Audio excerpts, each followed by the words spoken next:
ignoring the Constitution. I can't tell you how many lies are made up by MAGA followers about me. I done been all kinds of things, and none of it is true just because they put it out there on social media. That is the problem that we're having right now in this country, is that it seems like nobody cares about the truth anymore. And what we're trying to do is say we have a fact finding, and let me be clear. I am not saying that the criminal justice system or any other justice system has ever always been perfect. I am not trying to say that.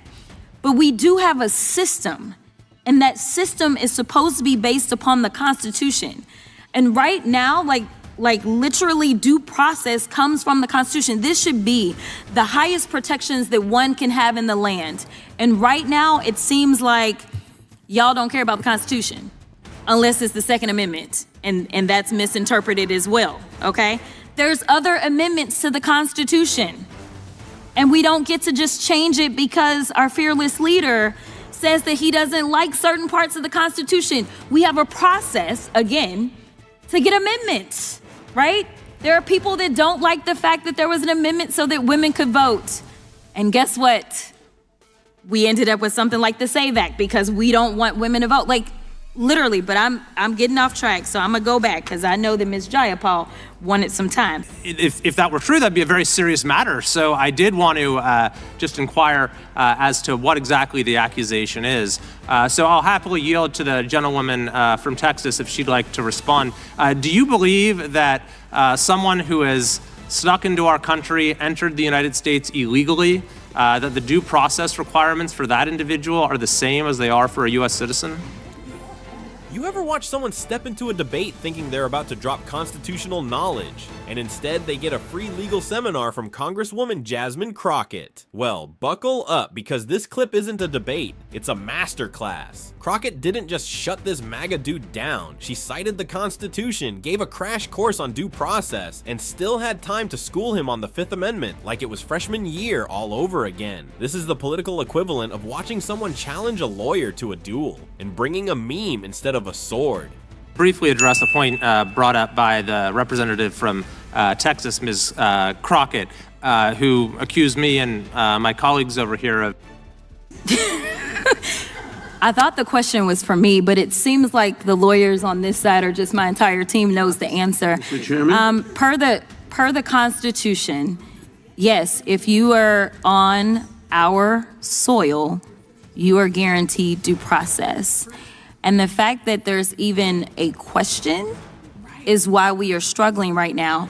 In addition to, an additional issue that I have is the executive order that was signed by the president that seemed to get rid of birthright citizenship, which also is laid out in the Constitution, which is why even the most conservative judges have ruled against. There is no one that has ruled that that was okay. Okay, thank you. You're welcome. So, thank you. That's simply untrue. The Supreme Court has made it very clear that due process is a context-dependent inquiry. And someone who is here illegally in this country facing deportation, the requirements of due process are specific to that context. And the problem is that during the last administration, we had 10 million people who came into this country without the least amount of vetting. And it's created an enormous backlog in our immigration courts. Now, what we actually did in a measure that we passed in this committee a couple weeks ago, which I believe every member of the Democrat minority opposed, is we sought to provide the resources for our immigration courts to operate in a fair and efficacious manner by increasing the number of immigration judges, of lawyers, of courtrooms, in order to remove this backlog of millions of cases that now exist. So I think it's highly problematic to hear arguments about due process from the side that is actually voting against providing the resources that are needed for due process. But I think it's even more problematic to make the argument that an illegal immigrant, perhaps with a criminal record facing deportation, should receive the full measure of due process that an American citizen does. That simply is not what the Constitution requires. I yield back. Mr. Chairman. Can I answer, since you still have time? Yeah, I'd be happy to yield for a response. Okay, thank you so much. So I just want to clarify, and I know that there's lawyers on that side. It's just like we have different standards in general. Like, you have a higher standard when it comes to a criminal case versus a civil case, right? So is preponderance is going to be the burden on a civil case, and then it's going to be higher as it relates to a criminal case, right? It's beyond a reasonable doubt. That is going to be the burden of proof. When the Supreme Court was making distinctions, the distinctions weren't necessarily between, is this person a citizen or is this person not? It wasn't a matter of certain people are not allowed to have due process, but it's kind of like there's different ways to evaluate things. The amount of protections that you are going to have in any criminal case. If you think about those that are charged with murder, whether they are a citizen or not, guess what? The burden of proof is still going to be the same. The burden of proof is still going to be beyond a reasonable doubt. There was never a distinction that said somehow, dependent upon your status, you somehow lose your access to due process. And frankly, that is honestly the only thing that the Supreme Court has been consistent on, is that there are due process rights that are going to be afforded to everyone that is found within our jurisdiction in the United States. I have not seen a case where they have said, no, it's okay for someone not to have due process. That is why the plane that was about to leave Texas, they said stop the plane literally at 1 a.m. because there had not been due process for those that were currently being held in the administration's custody. And thank you so much. Thank you. I think I understand your position a little better now. I can't say I agree with everything you said, but I would just say perhaps be careful with throwing out accusations or ignoring the Constitution, without carefully considering those statements, because the demands of due process is not just something that is the same in every context. It's Mr. very Chairman, much I have a context. unanimous, So I yield back. unanimous consent request. Gentlelady is recognized for unanimous consent. I'd like to submit for the record the Constitution of the United States Fifth Amendment explained, so that the gentleman can see exactly what is in the Constitution, where it says no person shall be deprived of due process. I would just point out the Supreme Court, as the gentleman from California has said, has firmly, I'm quoting the Rehnquist from Justice Rehnquist, has firmly and repeatedly endorsed the proposition that Congress may make rules as to aliens that would be unacceptable if applied to citizens. But currently the Constitution says it's not the same process due American citizens. Mr. Chairman, it just says no person. Without objection, the Fifth Amendment will be entered in front of the Judiciary Committee's record. Thank you so much. I just wanted to make sure everybody knows what the Fifth Amendment says. We will take Maybe we could introduce the 14th Amendment too, Mr. Chairman. Okay, that's fine too. Well, you can introduce the whole Constitution. God bless you. Now I got 3 of you who are in line, and I'll defer to the ranking member because he's one of the 3 in line.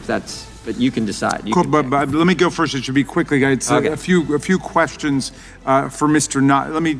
I do want to reemphasize what the gentlelady from Texas said, which is, of course, the civil standard of proof is different from the criminal standard of proof. The criminal standard of proof that governs is beyond a reasonable doubt for both citizens and non-citizens before someone's criminally convicted. In the civil context, depending on specifically which one, it could be by a preponderance of the evidence.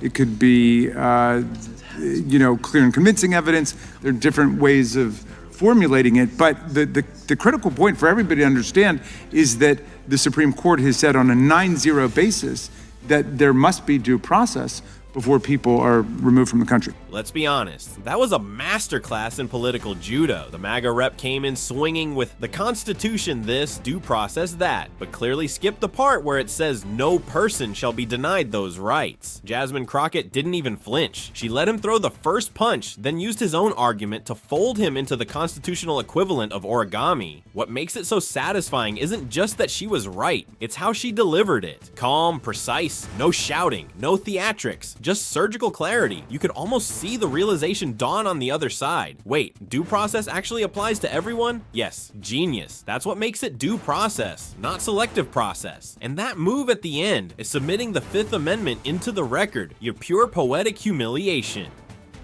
That's like handing someone a dictionary after they misspell Constitution. then offering to throw in the 14th Amendment too? That's not confidence. That's a legal mic drop in slow motion. This is why Crockett stands out. She doesn't just argue, she educates. She doesn't own her opponents. She reminds them what the law actually says and lets the silence do the roasting. Watching that exchange felt like witnessing the Constitution itself lean over and whisper, "Sweetheart, she's right." If Jasmine Crockett's calm takedown of MAGA misinformation restored your faith in facts and decency, go ahead and hit that like button. And seriously, 90% of viewers never subscribe. Be part of the 10% that actually supports political reality checks with a sense of humor. Hit subscribe, because the next roast is always just a hearing away.